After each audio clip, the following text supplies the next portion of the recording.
It's been a long journey and a wonderful journey, and photography has been one of the shining lights in my life, along with my children and my family.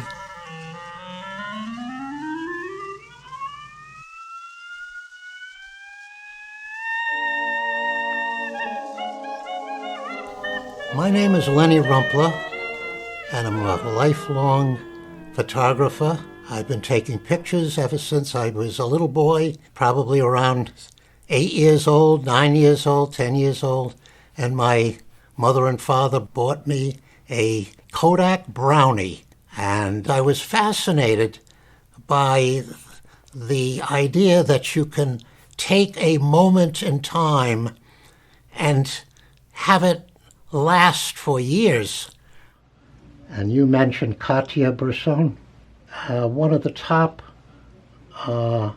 critics for the Providence Journal when they really had critics. And when I showed this picture, these two pictures, this one here and this one here, in an Imago show, and this was taken outside of Metropolitan Museum of Art in New York, at least 30 years ago, maybe 40 years ago. And he said that reminded him, that spontaneity of that moment, he says, that reminds me of Cartier-Bresson. Wow. When I started to go to school, I started to develop a lot of hostility towards the teachers and being in class. And I really didn't know what it was, and my mother and father didn't know, and it was probably dyslexia.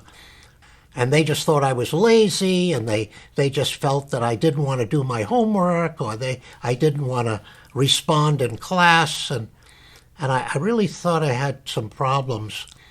They just felt they couldn't handle it themselves and decided that I should be put in a private school away from home. From the time I was about 8 years old, I was down in New York, so I didn't see my mother and father for many, many months.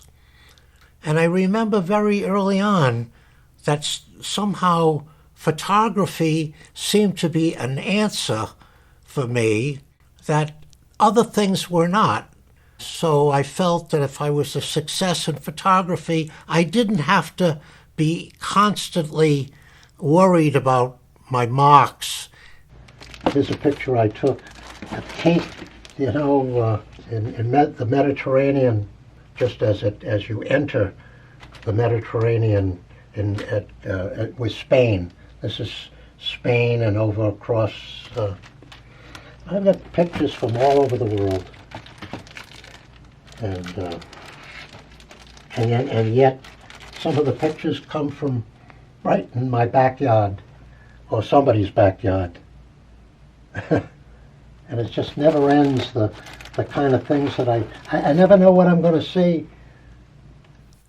And I finally built my first darkroom when I was about 20 years old, and I started to learn the process of being able to take a picture and bringing it into the old darkroom with the chemicals and the paper, and seeing an image come out of a plain piece of paper was an amazing thing the first time it happened, and I never forgot that. And I've been amazed all the years since, as the years went by, and many thousands and thousands of pictures, I advanced into the digital age. I didn't have the problem that some of my friends had. They felt that the change from the old darkroom to digital was very confusing and very hard to make, and I thankfully was able to make that transition, and I never looked back, and I've never taken another picture that I had to develop in the darkroom. As you can see, I couldn't make that wave hit that rock exactly that way. The only way I could do it is stand there for probably an hour and taking many pictures of the waves coming in and out, and a splash, and maybe out of 20 or 30 pictures, one or two will come out the way I want for the what I saw. There's no excuse for not taking multiple pictures. You're out there and you see something that's worth taking a picture. Try to take a picture from different angles at different times of the day.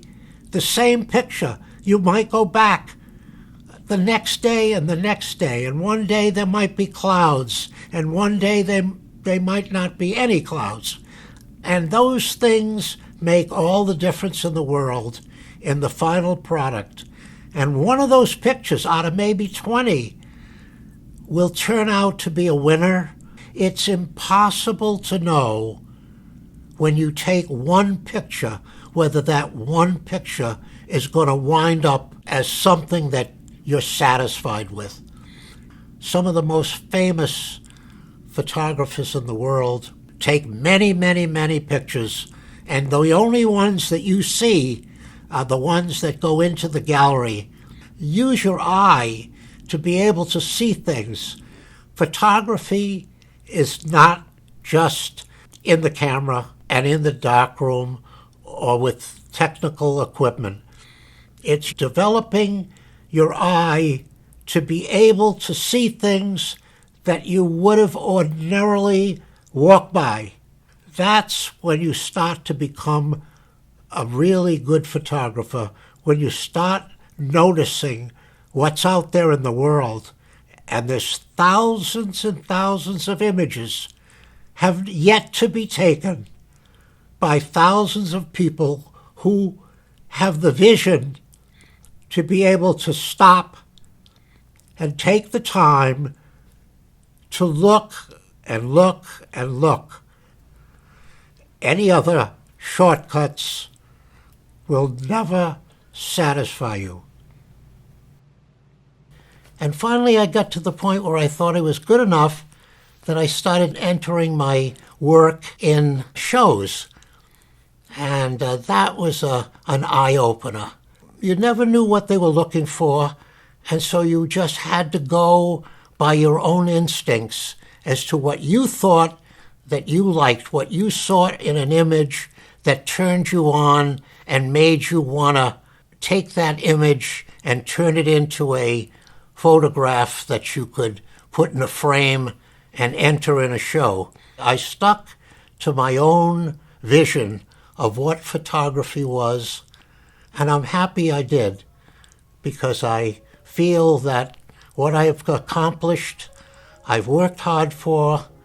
I look back, and it's one of the finest times in my life has been spent looking for that image, finding that image, and being able to reproduce it into a fine photograph.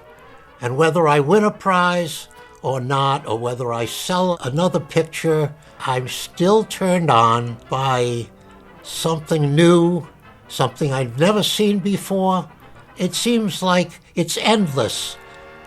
Some people, they tell me, oh, I've run out of images. And I tell them, that's impossible. You just have to keep looking. And that's what I've done. I've continued to look. And every once in a while I find something that amazes me. And I continue, and I hope to do more. At 94 years old, I still think there are images out there that I haven't captured yet.